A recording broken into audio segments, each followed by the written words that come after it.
Oke, setelah kita membahas masa Hitler di penjara, hingga Nazi memenangkan pemilu dan Hitler menjadi orang nomor satu di Jerman kala itu, di episode sebelumnya, kali ini kita masuk ke masa kediktatoran Hitler dan masa-masa kepemimpinan yang akan merubah arah Jerman, bahkan merubah arah dunia.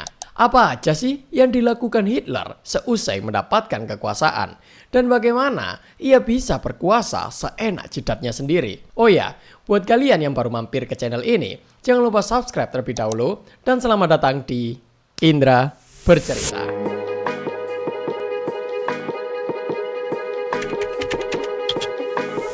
Nah, setelah menjadi orang nomor satu dalam menjalankan pemerintahan di Jerman, Hitler langsung melakukan pergerakan besar-besaran untuk mempertahankan kekuasaan dan menjalankan gagasan yang selama ini ia yakini. Hitler benar-benar membersihkan semua orang yang berpotensi akan mengganggu jalannya. Tidak peduli itu adalah oposisi atau bahkan orang-orang yang berada di internal Nazi. Target Hitler yang pertama merupakan Partai Komunis Jerman.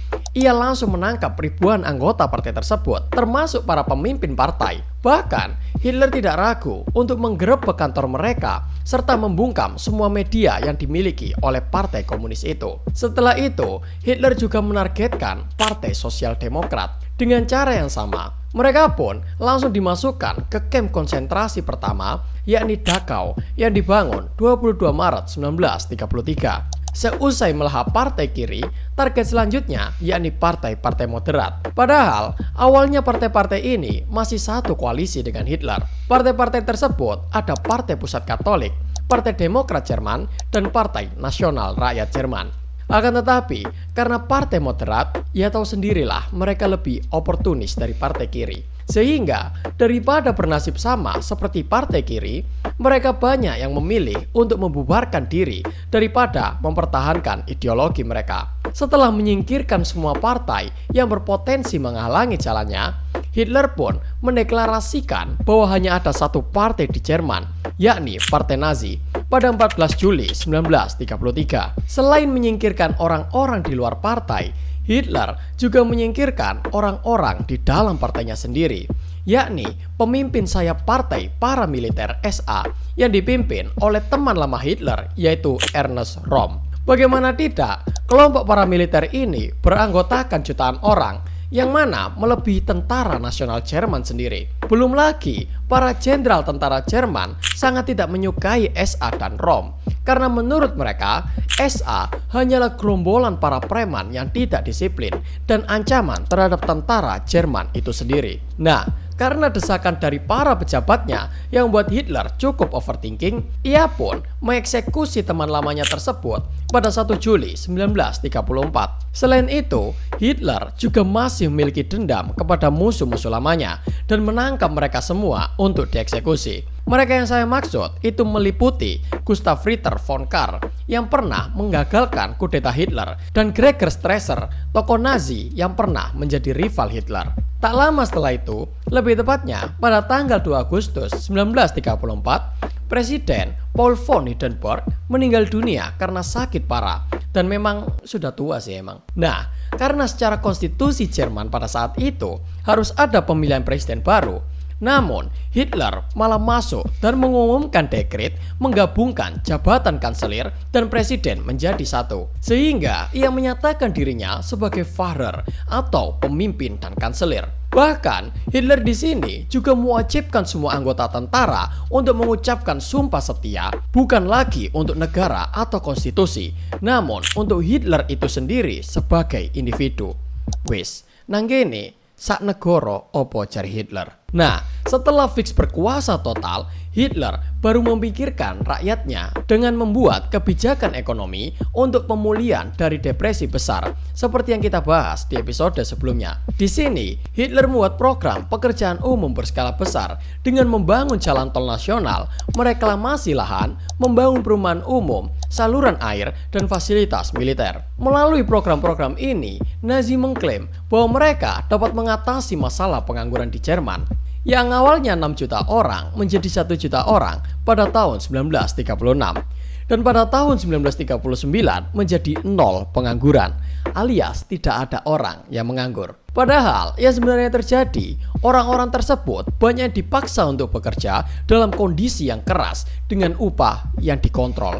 Jadi sebenarnya hanya dianggap bekerja saja, tidak ada peningkatan signifikan terhadap kehidupan para pekerja. Tapi di balik ini semua, sebenarnya tujuan Hitler bukan untuk memulihkan ekonomi, tapi untuk persiapan perang yang agresif. Karena apapun kebijakan yang dikerjakan, semuanya akan bermuara ke kepentingan militer. Ya sebenarnya ada sih kebijakan swasembada bahan baku penting, seperti karet sintetis, bahan bakar sintetis, dan serat buatan.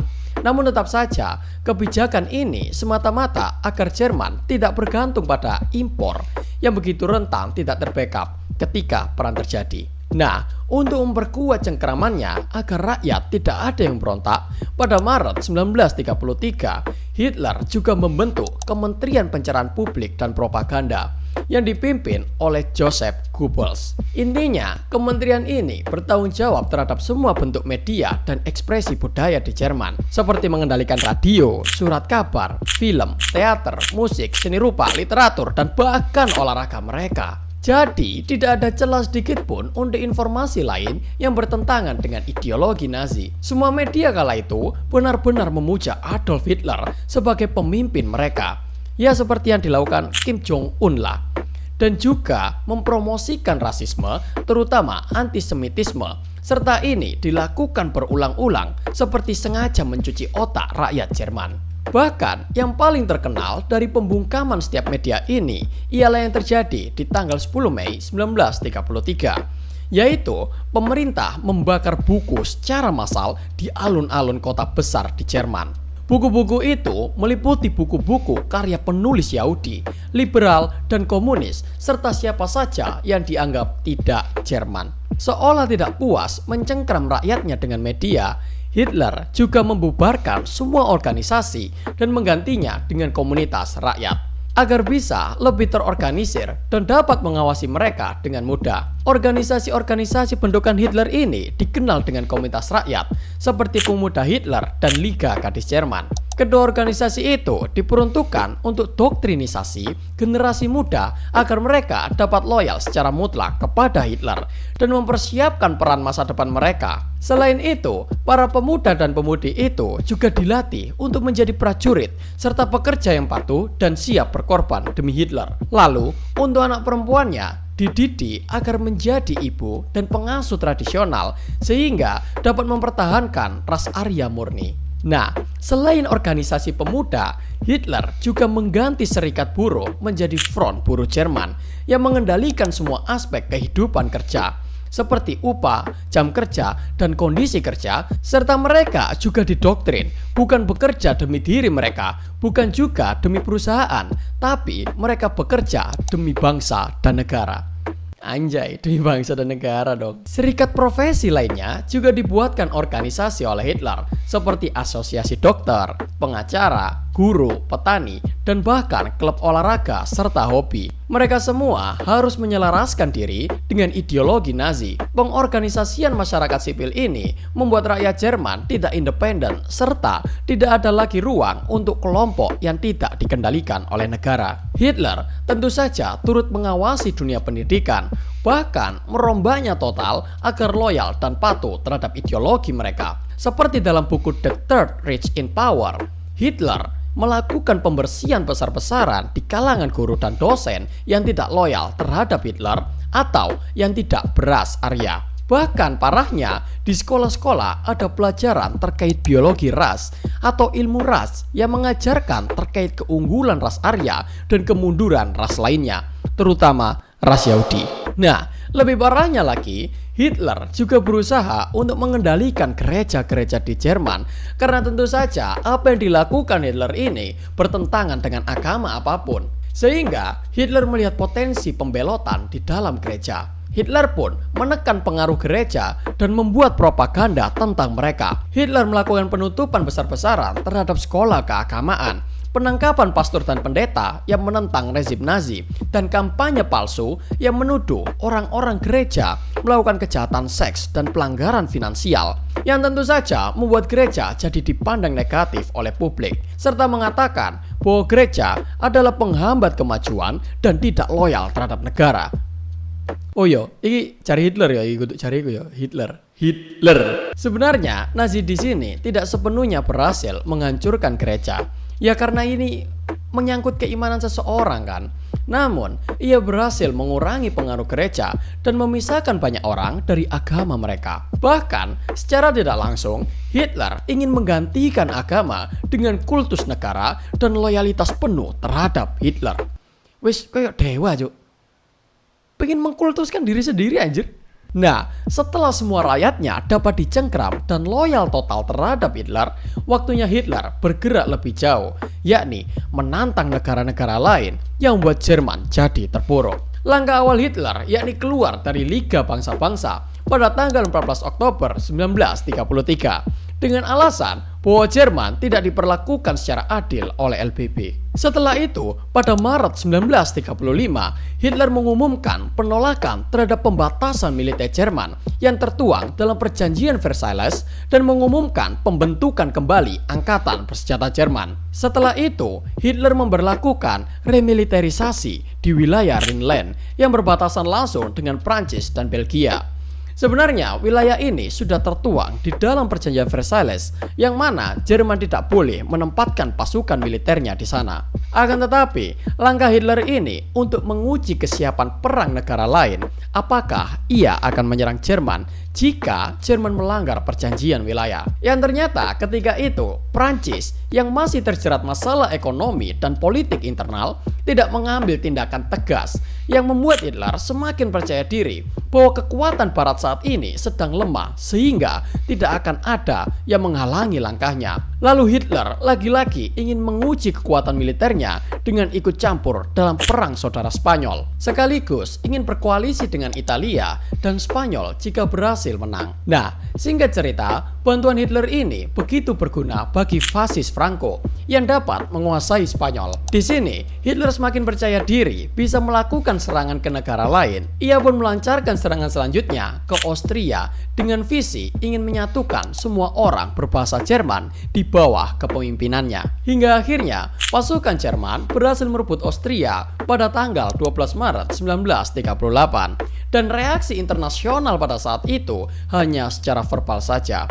Tidak ada penurunan militer sama sekali. Sehingga memperkuat keyakinan Hitler bahwa ia dapat terus bermanuver tanpa konsekuensi. Hitler pun dengan percaya dirinya ingin menduduki wilayah perbatasan Cekoslovakia yang memang mayoritas berbahasa Jerman. Lalu ia mengklaim bahwa etnis Jerman di sana kerap kali dianiaya oleh mayoritas sehingga menuntut wilayah tersebut agar diserahkan ke Jerman dan bahkan berani mengancam akan menginvasi secara paksa jika tuntutannya tidak dipenuhi. Inggris dan Prancis yang kala itu berkuasa di wilayah tersebut akhirnya mengajak Hitler berunding untuk menghindari perang. Hingga akhirnya mereka bertemu di Munich pada tanggal 29 September 1938 dan sepakat untuk menyerahkan Sudetenland ke Jerman dan Cumberland tetap berada di kekuasaan Inggris. Di sini Hitler berpikir bahwa negara-negara barat bersedia mengorbankan negara-negara kecil untuk menghindari perang. Padahal wilayah tersebut menurut Hitler sangatlah strategis. Perjanjian tersebut hanya bertahan beberapa bulan saja.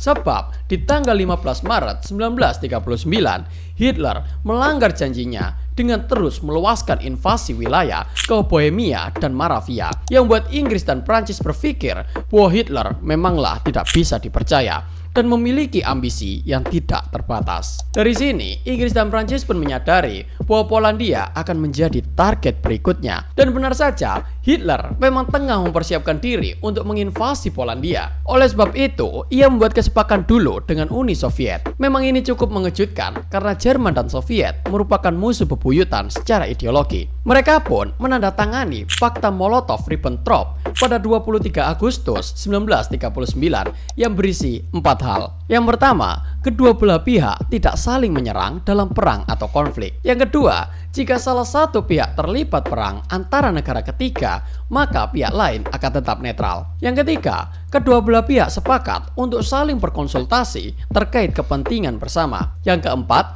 fakta ini berlaku selama 10 tahun sejak penandatanganan. 4 hal itulah yang diketahui oleh publik. Namun, maksud sebenarnya dari fakta ini adalah pembagian wilayah Polandia setelah invasi berlangsung. Yang mana Jerman akan menguasai bagian barat dan Uni Soviet akan menguasai bagian timur. Inti sebenarnya adalah Hitler tidak ingin perang di dua front, sehingga dia harus mengamankan bagian timurnya dari serangan Soviet untuk memusatkan seluruh kekuatannya guna menyerang Polandia. Selain itu, Inggris dan Prancis juga tidak akan berani mempertahankan Polandia jika tidak ada dukungan dari Uni Soviet. Dan serangan terhadap Polandia inilah yang memicu terjadinya Perang Dunia Kedua yang akan kita bahas detail di episode berikutnya. Sebenarnya di periode ini Hitler sudah mulai menyisir dan terus menyalahkan kaum Yahudi.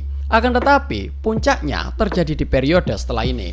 Oleh sebab itu, saya hanya merangkum bagaimana Hitler memperluas kekuasaannya dan memulai Perang Dunia II agar alurnya tidak melompat ke sana kemari. Oh ya, berbagai gerakan Hitler ini memang dilancarkan pada periode tahun ini karena memang dia langsung melancarkan semua ide-ide liarnya sehingga terasa banyak hal yang ia gapai, padahal hanya beberapa tahun saja. Jika kalian menemukan kesalahan atau perbedaan sumber, mari kita diskusikan di kolom komentar. Jangan lupa like dan bagikan video ini, serta sampai jumpa di episode berikutnya.